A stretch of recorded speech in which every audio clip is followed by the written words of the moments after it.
Nous voulons t'écouter, Seigneur. C'est une joie pour nous d'être dans ta présence. Oh Seigneur, combien tu es fidèle. Et à travers ta parole, Seigneur, tu nous restaures, tu nous renouvelles, tu nous bénis. Tu nous donnes le discernement, tu nous éclaires. Ce soir encore, nous disposons nos cœurs pour t'écouter toi seul. Dans le nom de Jésus-Christ de Nazareth, nous avons ainsi prié. Nous disons Amen. Voilà, nous sommes en train de voir l'endurcissement depuis pratiquement dimanche. Et notre thème de base, c'est comment entrer au ciel. Comment entrer au ciel. Nous savons que nous avons reçu déjà beaucoup d'enseignements de la parole de Dieu. Mais nous avons compris que la plus grande ou la meilleure de toutes les promesses dont nous attendons, c'est la vie éternelle. C'est entrer au ciel. Parce que si, imagine-toi, tu as accepté Jésus, tu marches sur la terre, et qu'au dernier jour, au dernier moment, tu ne rentres pas au ciel, tu es perdu. Voilà pourquoi ce qui nous importe, ce qui nous préoccupe, ce qui est plus important pour un enfant de Dieu, c'est l'entrée au ciel. C'est la vie éternelle. Est-ce qu'on peut acclamer le Seigneur? Mais comme la vie éternelle, c'est une promesse, il faut en attendre l'accomplissement. Et quand la vie éternelle va s'accomplir, parce que cette vie éternelle, c'est Jésus-Christ lui-même. Quand il va paraître dans la gloire pour venir prendre son épouse, alors ceux qui sont prêts, ceux qui ont l'esprit, ceux qui ont marché selon l'esprit, ceux qui se sont sanctifiés, ceux-là iront à la rencontre du Seigneur dans la gloire. Chers frères et sœurs, alors pour nous que nous y sommes sur la terre, comme c'était du temps du peuple Israël, quand Israël est sorti de l'Égypte, quand Israël faisait son parcours, Dieu envoyait des serviteurs, Dieu envoyait des prophètes. Et la mission de ces prophètes-là, c'était pour parler au peuple de la part de Dieu. C'était aussi pour avertir le peuple. C'était aussi pour parler vraiment, de montrer l'avenir, les choses à venir. Voilà ce que les prophètes faisaient. C'est la même chose aujourd'hui. Jésus est venu, il est mort, il est ressuscité, il nous a sauvés par grâce. Mais maintenant, nous parlons, Jésus est assis à la droite de Dieu au ciel. Alléluia. Et il se prépare pour venir pour prendre l'épouse. Mais avant qu'il ne vienne, il utilise ses serviteurs. Il envoie ses serviteurs que nous avons ici, les 5 ministères, les pasteurs, les docteurs, les évangélistes, les apôtres, ainsi de suite, les prophètes.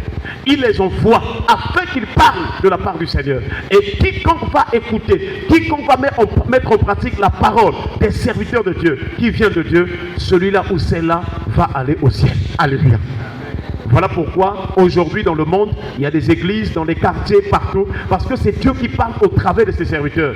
Quand Dieu permet une église dans un quartier, c'est pour que les âmes viennent. Et quand ils arrivent, ce que Dieu dira par la bouche du serviteur de Dieu, du pasteur, ceux qui vont écouter, vont mettre en pratique, c'est Dieu qu'ils obéissent. Alléluia. Voilà donc l'importance de venir à l'église.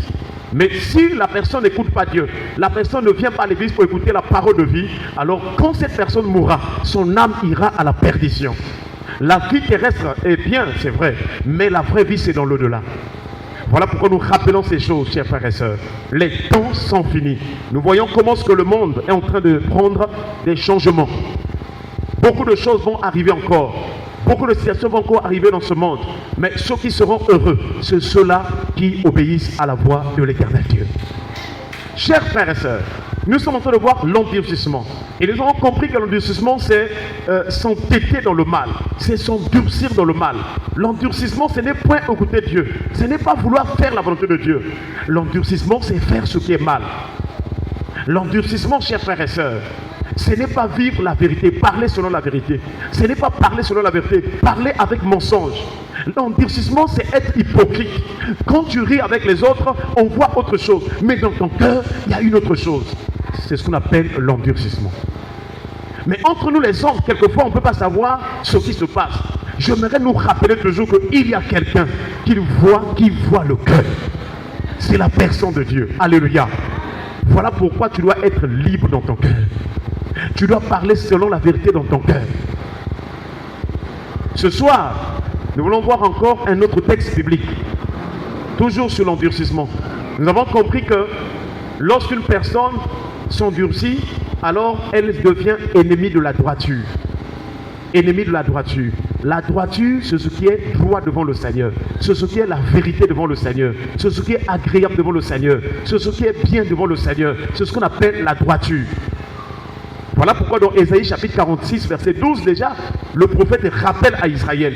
Il dit, écoutez-moi, Ésaïe chapitre 46, verset 12. Écoutez-moi, gens endurcis de cœur, ennemi de la droiture.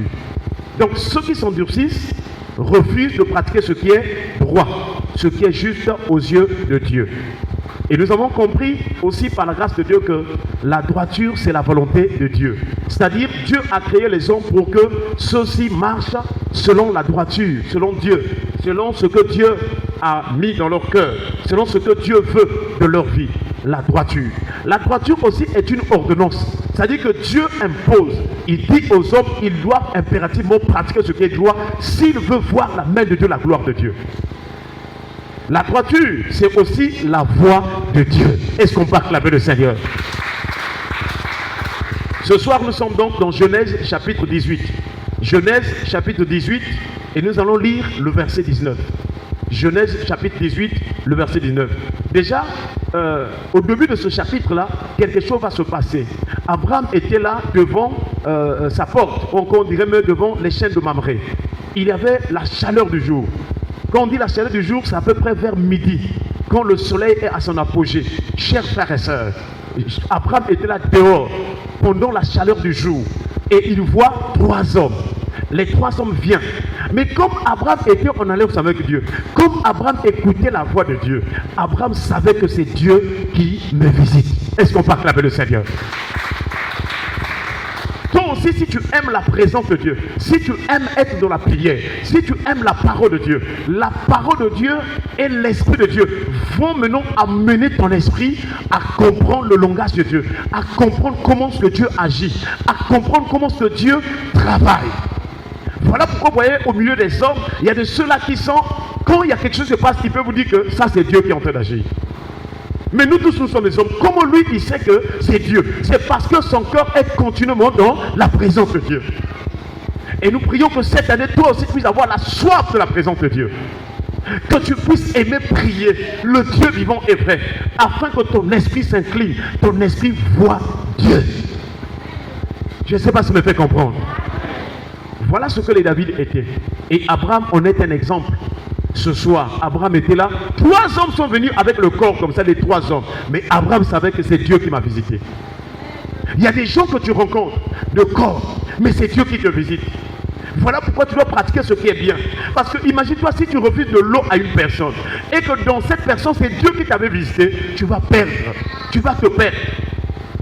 Chers frères et sœurs, dans ce passage donc, Abraham a rencontré Dieu avec les 2 anges qui l'accompagnaient. Et il va bien les recevoir. Et ils vont rentrer chez lui.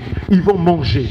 Après, pendant qu'ils étaient en train de manger, l'un d'eux a sûrement l'Éternel. Il dit à Abraham, l'année prochaine, à cette même époque, ta femme Sarah aura un fils. Est-ce qu'on peut acclamer le Seigneur?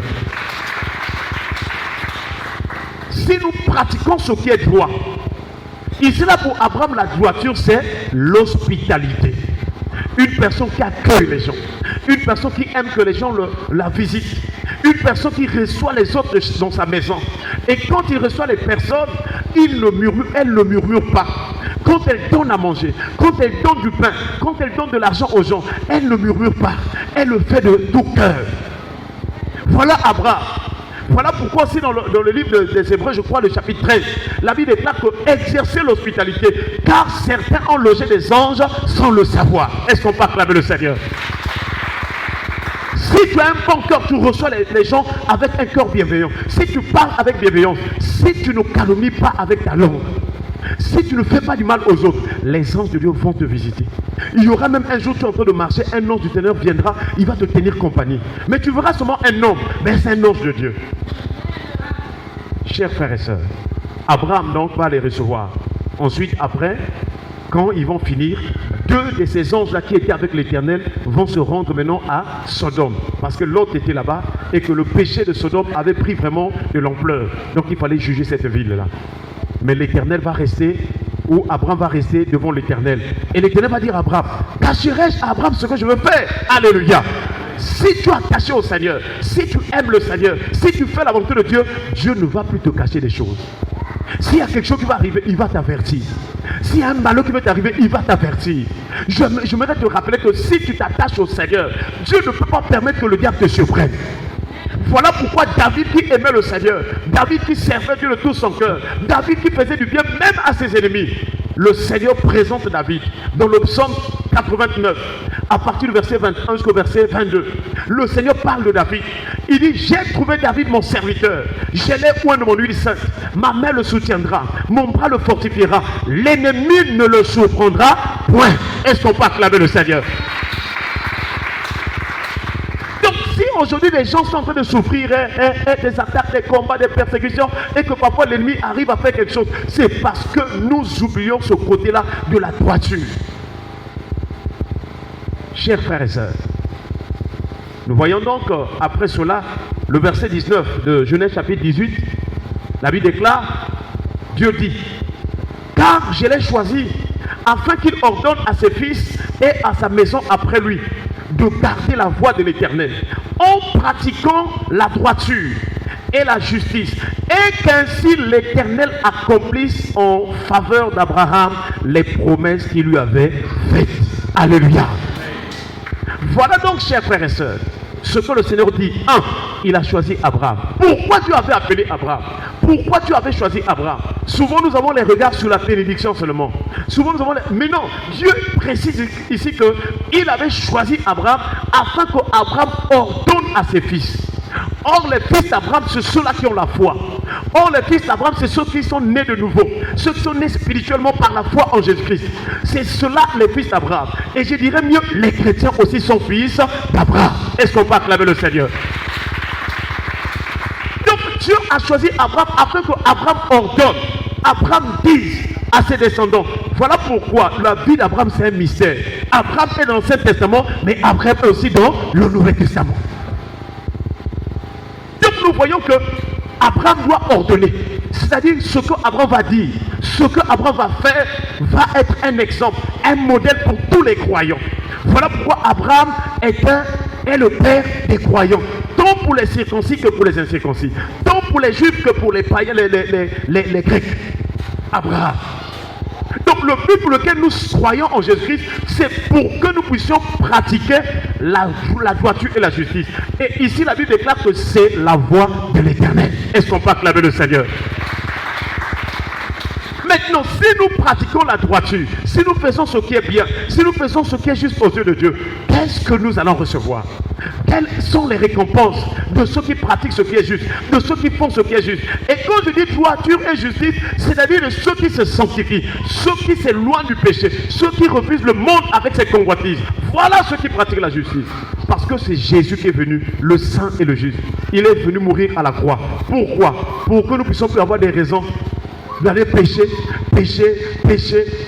Non, mais comme Jésus a tout accompli, lui aussi il était dans la chair, il était tenté comme nous en toutes choses, mais il n'a pas commis de péché. Alléluia. C'était pour montrer que ceux qui croient en lui, lui-même il viendra habiter en nous, et son esprit va nous donner la force de ne plus aimer le péché, de ne plus être redevable au péché. Je vous assure, chers frères et sœurs, si vous marchez selon l'esprit, le péché est anéanti au nom de Jésus. Chers frères et sœurs, voilà donc, Abraham est un choix de Dieu. Mais ce choix-là, c'est pour qu'il ordonne à ses fils et à sa maison après lui qu'ils puissent pratiquer la droiture et la justice. Et la conséquence, c'est-à-dire la récompense. Dieu dit, et qu'ainsi l'Éternel accomplisse en faveur d'Abraham les promesses qu'il lui avait faites. Donc, pour que tu vives la bénédiction, selon Dieu, pour que tu vives les miracles, les signes et les prodiges, pour que ta vie soit une vie aisée, une vie de paix avec Dieu et en paix avec tout le monde, pour que tu puisses jouir du bonheur sur la terre, pour que tu puisses vivre longtemps sur la terre, pour que tu puisses finir ta vie sur la terre dans des bonnes conditions. Parce que ceux qui marchent avec Dieu, ceux qui pratiquent la justice de Dieu, la Bible déclare qu'ils sont rassasiés de jours. Ils vivent longtemps et leur vieillesse est une heureuse vieillesse. Une vieillesse que tu vas finir dans la richesse. Est-ce qu'on peut acclamer le Seigneur? Voilà le secret de la vie sur la terre. Si tu ne comprends pas cela, chers frères et sœurs, tu vas être peut-être chrétien, oui, mais comme tu continues à vivre volontairement le péché, rien ne marchera. Un temps ça marche, un temps tu recules en arrière. Un temps ça marche, un temps ça ne marche plus. Parce que tu méprises, tu n'arrives pas à mettre de l'ordre dans ta vie. La vie chrétienne, c'est aussi une vie de communion personnelle avec Dieu. Tu ne dois pas vivre à cause de l'autre. Au contraire, c'est ta vie qui doit être un témoignage pour les autres. Alléluia. Donc, ce que nous devons faire, c'est pratiquer la droiture, la justice. C'est-à-dire vivre en s'abstenant de la débauche, l'impureté, la fornication, le péché sexuel hors mariage, les boissons enivrantes, la cigarette, les insultes, les injures, la beauté cosmétique, les choses du monde. Le monde est un système. Je vous assure. Il y a le monde en tant que la création, il y a le monde en tant que les hommes, mais il y a un autre type de monde qu'on nous dit le monde. C'est un système, c'est un style de vie que le diable a mis sur la terre. C'est une manière de vie qui vient du monde des ténèbres. C'est là où vous voyez les femmes s'habiller à moitié nues. Ils mettent des mini-jupes, ils laissent leur partie intime dehors. Ça, c'est le système du monde. Donc, toutes celles qui marchent, qui vivent comme ça, c'est vrai, nous sommes ensemble dans le monde en tant que création, en tant que les hommes. Mais spirituellement, leur âme est dans le système du diable. Et c'est ce qu'on appelle la grande prostituée. Attention, mon frère, ma soeur. Les temps sont finis. Ne joue pas avec ton âme. Tout ce que tu as là, le corps là, ça va passer. Vous ne voyez pas quand les pancartes, les banderoles des veillées, mais il y a des belles femmes qui meurent. Quand tu vois aussi une personne qui est morte, ah, celle-là aussi est morte. Mais si la beauté là, c'est ça qui gardait les gens, elle ne serait pas morte. Tu vois des grands hommes, des bels hommes qui sont en train de mourir. On voit seulement la banderole. La mort est un enseignement. Quand tu vois la banderole d'une personne qui est décédée, Dieu te dit que toi aussi un jour tu vas mourir. Voilà pourquoi pendant que tu es debout, tu marches, tu parles, il faut mettre de l'ordre. Il faut aimer l'Éternel, il faut craindre Dieu, il faut s'éloigner du mal, il faut s'éloigner du péché. Ne fais pas le mal à ton prochain. Même si on te fait du mal, ne rends pas le mal pour le mal. Fais le bien. Est-ce qu'on peut acclamer le Seigneur? Que le Seigneur nous donne de pratiquer la droiture tous les jours. Que le Seigneur nous donne de pratiquer ce qui est juste. Qu'il change notre cœur. Qu'il nous apprenne tous les jours, par la puissance de son esprit, de faire ce qui est droit, ce qui est juste. Que le Seigneur nous délivre des péchés. Qu'il nous délivre de l'endurcissement. Qu'il nous délivre des cœurs endurcis. Que le Seigneur Jésus-Christ nous fasse grâce. Que notre vie change. Que nous soyons dépouillés par rapport à notre vie passée. Et que nous marchions en nouveauté de vie. Que l'Esprit du Seigneur nous parle. Oh Seigneur, parle à ton peuple, parle à tes enfants, convainc de péché, de juste jugement. Parle dans ce quartier, parle dans ce secteur, parle de notre Père. Beaucoup sont en train de la perdition, beaucoup sont sur la voie de la perdition. Mais nous croyons, Seigneur, que tu es venu afin que tu accomplisses envers nous la sanctification, la sainteté. Et qu'ainsi nous puissions prendre conscience pour que nous marchions en nouveauté de vie. S'il te plaît, Seigneur, touche les cœurs, renouvelle, oh mon frère, ramène, relève mon frère qui était tombé dans le péché, soutiens, redresse au Père de gloire, toi qui es le Dieu vivant, que le Seigneur nous délivre de tout péché, qui nous donne de marcher dans la sanctification, dans la paix avec tous, et aussi que nous puissions obéir à sa parole entièrement, dans le nom de Jésus. Soyons bénis, qu'il bénisse tout ce qui nous concerne, au nom de Jésus. Amen. Est-ce qu'on peut acclamer le Seigneur? Qui a été béni ce soir? Amen. Voilà, nous allons encore prier. Tu vas prier pour le chemin de retour. Tu vas prier pour demander au Seigneur de te garder. Ce que tu as reçu ce soir, que tu retiennes cela et que tu la mettes en pratique. Que cette parole soit esprit et vie en toi. Et nous allons prier le Seigneur au nom de Jésus.